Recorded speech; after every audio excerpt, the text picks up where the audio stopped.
आयुर्वेदाचार्य doctor से भारत में एक आयुर्वेद डॉक्टरों का संगठन है आयुर्वेद फेडरेशन क्या है और जहाँ तक इसे आज पूरी विश्व में फैलाया है। संस्कार का मेन लक्ष्य ये रहता है कि जो वैद्य हैं उनमें किस तरीके से और इम्प्रोवाइजेशन आए।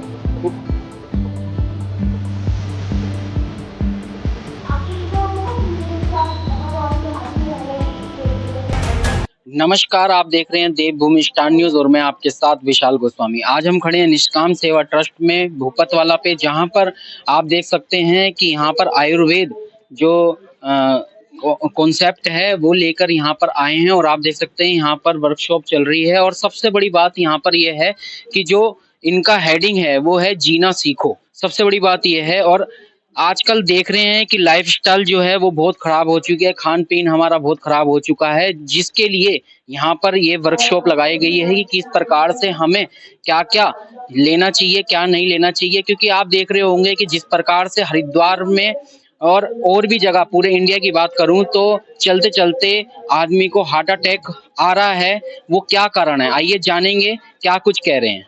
आयुर्वेदाचार्य डॉक्टर अभिषेक भारत में एक आयुर्वेद डॉक्टरों का संगठन है आयुर्वेद फेडरेशन ऑफ इंडिया, उसका फाउंडर हूँ। देश के लगभग 15 लाख से अधिक जो आयुर्वेद के प्रतिनिधि, आयुर्वेद में काम करने वाले लोग हैं, स्टेक होल्डर्स हैं, उनका ये एक प्रतिनिधि संगठन है जिसका मैं नेतृत्व करता हूँ और यहाँ कार्य कर रहा है। और हम लोग वैद्यों के लिए एक और व्यवस्था कर रहे हैं कि हमारे देश भर में अब लगभग 100 से अधिक आयुर्वेद के हॉस्पिटल भी हैं, जिसमें हिम्स जो आचार्य मनीष जी हैं, या हमारा एक ब्रांड है वैद्य तत्व करके। तो इस सारे नेटवर्क के थ्रू हम बहुत सारे आयुर्वेद के अस्पतालों का संचालन कर रहे हैं, जहाँ पे वैद्यों के लिए हमने एक ये व्यवस्था निःशुल्क रखी है कि हम उन्हें ट्रेनिंग भी कराते हैं। वो आते हैं, समझते हैं, सीखते हैं। और रोगियों के लिए बहुत सारे जो गंभीर रोग हैं, जैसे कि कैंसर, किडनी, लिवर से संबंधित समस्याएं, तो उनमें आयुर्वेद से रिलेटेड हम कैसे बेहतर समाधान दे सकें। प्रकृति से रिलेटेड जो चीज़ों को भुला दिया गया है या नज़रअंदाज किया जाता है, लोगों के लिए बीमारी मतलब बड़ा सा अस्पताल या बीमारी मतलब ऑपरेशन, तो इनसे कैसे हम लोगों को बचा सकें, उस सब पे हम लोग जो है पूरा का पूरा एक जो है जागरूकता फैला रहे हैं। इस प्रकार आप सब लोग मीडिया से जुड़े हुए लोगों से एक बहुत बड़ा रोल है इसमें, क्योंकि भारत में एक अंग्रेजों के दौर के बीच का जो ये उसके बाद 30-40 वर्षों का दौर रहा, उस दौर में ये हुआ कि जो भारत की सभ्यताएं, भारत की चीजें, भारत की परंपराएं, उनको हास्यास्पद रूप में देखा गया। उनको जो है तवज्जो नहीं दी गई, उनको जो है एक नीची निकृष्ट नजरिए से देखा गया, जिसके कारण से हम लोग अपनी जो शक्ति थी, अपना जो सामर्थ्य था, वो हमारे ही देश में जो है नजरअंदाज कर दिया गया। लेकिन अब अच्छी चीज है, चूंकि सोशल मीडिया का दौर है, जागरूकता का समय है, और भारत सरकार भी जो है इसमें लगातार जो है प्रयास कर रही है। इवन उत्तराखंड की गवर्नमेंट ने यहाँ पे आयुष को लेके बहुत एग्रेसिवली कैंपेनिंग कर रखी है। हमारे जो धामी जी, मुख्यमंत्री जी हैं, वो भी इस पे जो है लगातार प्रयास कर रहे हैं। अभी कुछ दिन पहले यहाँ पे उत्तराखंड की गवर्नमेंट ने आयुष का एक फेस्ट किया था। तो ये सब प्रचार प्रसार सरकार की ओर से और आप सब लोगों की ओर से जब लगातार होंगे, और हम सब लोग भी अपना सही ढंग से कंट्रीब्यूशन, और सबसे बड़ी बात कि इसमें परिणाम दिखाएंगे, तो निश्चित तौर पे कोई शक्ति नहीं है जो इसको रोक सके। इसमें कई फैक्टर्स हैं। इसमें सबसे बड़ा फैक्टर है कि गलत तरीके से जो हमारे यहाँ पे वैक्सीनेशन हुआ। हालांकि इसको इस तरह से कहने से कई बार जो है लगता है कि ये एंटी गवर्नमेंट है, लेकिन हम लोगों की सबकी प्रकृतियां अलग हैं। एक चीज हमें फैक्ट समझना होगा कि किसी को गर्मी ज्यादा लगती है, किसी को ठंडा ज्यादा लगता है, किसी का शरीर बड़ा है, किसी का शरीर छोटा है।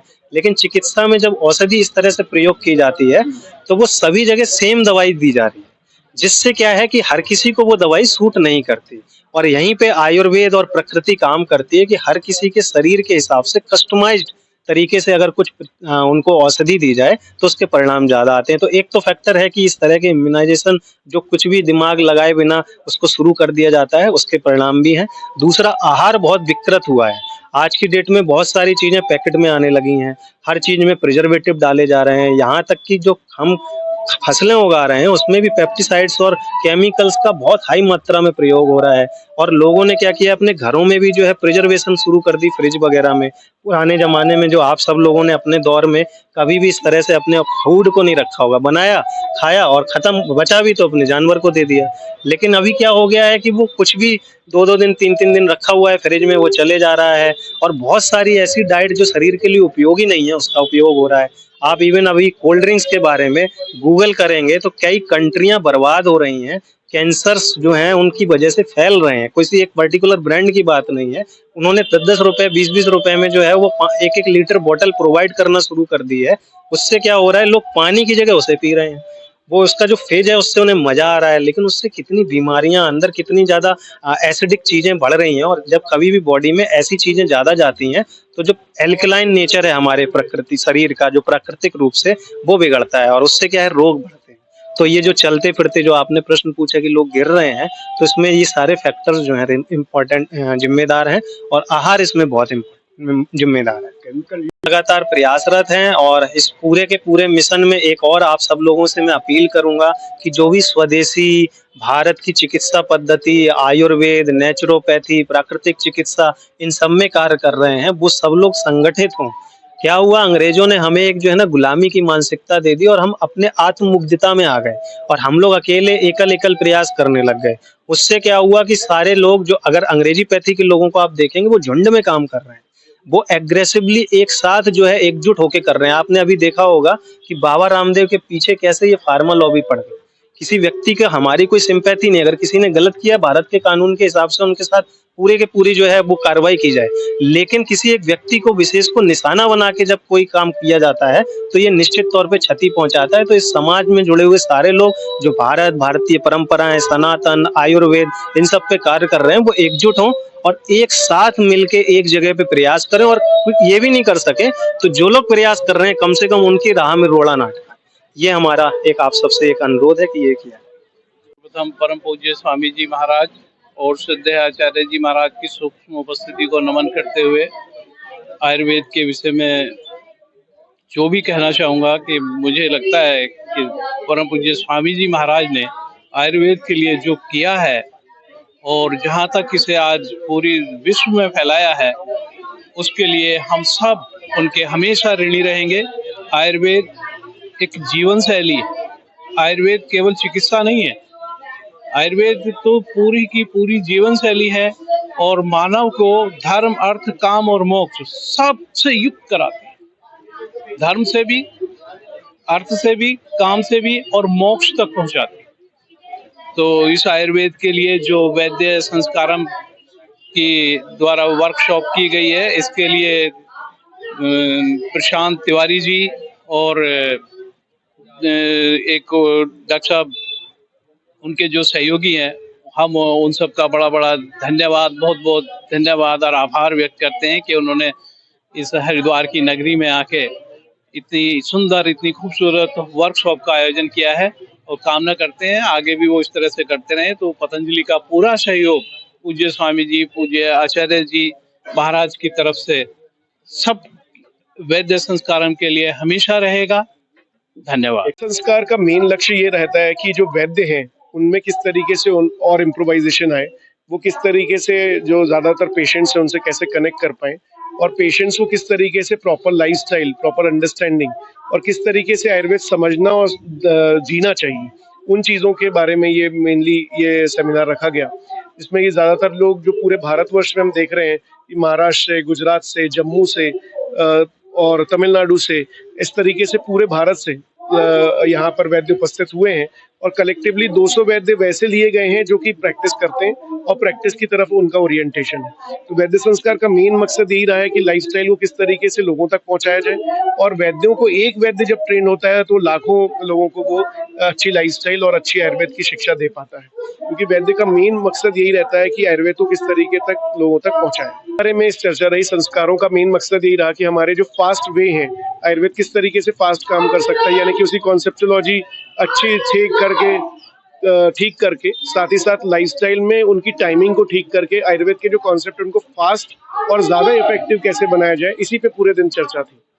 भारत के कारण यही है कि वहाँ पर क्या है, जो नॉलेज सिस्टम है जो लोग चीज़ों को पढ़ते हैं वो ज़्यादा है। हमारे यहाँ अवेयरनेस सेगमेंट्स को, हमारी जो खुद की स्वदेशी चीज़ों को नेगेटिव मान लिया गया। ये जो पिछले ब्रिटिश काल से चलता आ रहा है उसके कारण बड़ी प्रॉब्लम रही। बाकी जगहों पे जैसा है कि उन्होंने भारत की महत्ता और भारत से आने वाली सांस्कृतिक देन को ज़्यादा इफेक्टिव पाया। जैसे कि मैं अभी 3 कंट्रीज में काम कर रहा हूँ। साउथ कोरिया में मेरा ज़्यादा कार्य है, दुबई में है, और साथ ही साथ हम लोग अफ्रीकन कंट्रीज में भी काम कर रहे हैं।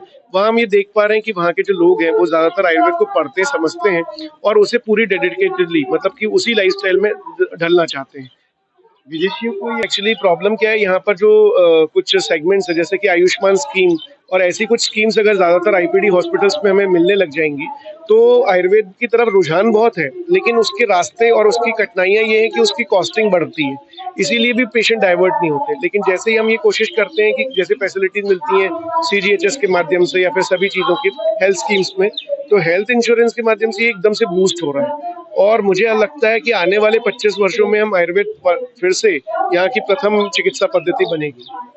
मान्यवर, सबसे पहले तो मैं आप पत्रकार बंधुओं को धन्यवाद देना चाहता हूँ कि जो आम आदमी से जोड़ते हुए हर बात को आम जनता तक पहुँचाते हैं। उत्तराखंड एक आयुष प्रदेश है, जैसा कि हमारे आदरणीय श्री अभिषेक गुप्ता जी ने कहा कि जो हमारे इस सब कार्यक्रम के फाउंडर हैं और सहयोगी हैं आचार्य मनीष जी के साथ काम करते हैं। और इनकी जो बातें मैंने जितनी इन्होंने अभी आपके बारे में आयुर्वेद के बारे में बताया, ये काबिल तारीफ है कि इन्होंने इस देश की चिकित्सा पद्धति को, इस देश की जड़ को पहचाना। और जो हमारे घर में इन्होंने जैसे कहा कि हमारी रसोई में इतनी दवाएं हैं, इतनी मसाले हैं, मसाले जो दवाओं का काम करते हैं, यदि हम उसका सदुपयोग कर लें तो शायद हम 50% अपनी बीमारियों को समाप्त कर सकेंगे। तो मैं आदरणीय अभिषेक गुप्ता जी के, इनके आचार्य मनीष जी और इनके समस्त साथी, इनकी समस्त टीम को धन्यवाद देना चाहते हैं कि हरिद्वार जैसे पवित्र भोले की नगरी में इन्होंने कार्यक्रम रखा और 2 दिन से इन्होंने लगातार लोगों को निःशुल्क चिकित्सा सुविधा उपलब्ध कराई। आयुर्वेद की चिकित्सा सुविधा आज निःशुल्क उपलब्ध कराना बहुत बड़ी बात है। इसके लिए मैं अभिषेक गुप्ता जी को पुनः धन्यवाद देता हूँ और इसे निवेदन करता हूँ कि ये समय समय पे हरिद्वार में आते रहें और इसी तरह हरिद्वार के लोगों को आयुर्वेद चिकित्सा के लिए प्रेरित करते रहें। मैं इनका पुनः धन्यवाद करता हूँ। इसी के साथ साथ आज हमारे यहाँ खेती की जो है गोबर की खाद खत्म कर दी गई है, पशुधन खत्म होता जा रहा है, पैकेट के दूध आते जा रहे हैं, केमिकल आता जा रहा है। तो जैसे गुप्ता जी ने कहा कि आज अगर हम जैविक खेती की तरफ जाएंगे तो उसका अनाज भी जैविक होगा और उसकी पुष्टि भी होगा, अस्पुष्ट भी होगा। केमिकल से बचना चाहिए हमें। मैं पुनः लोगों से कहता हूँ कि जैविक खेती की तरफ आए और अपने घर में ही अगर आप दूध कर सकते हैं, अगर आपको जगह है तो अपना जानवर पाले, गाय को पाले और उस दूध बच्चे को दे, से आगे आने वाले उनको बच्चों का मत्स्य भी उचित रहे। जैसे कि आपने सुना क्या कुछ कहा, हार्ट अटैक क्यों आ रहा है, क्या अपनी फूड में क्या बदलाव करना चाहिए। ऐसी तमाम वीडियो को देखने के लिए आप देखते रहिए Devbhoomi star news. Camera person Rohit के साथ मैं विशाल गोस्वामी। जल्द मिलेंगे नई वीडियो के साथ।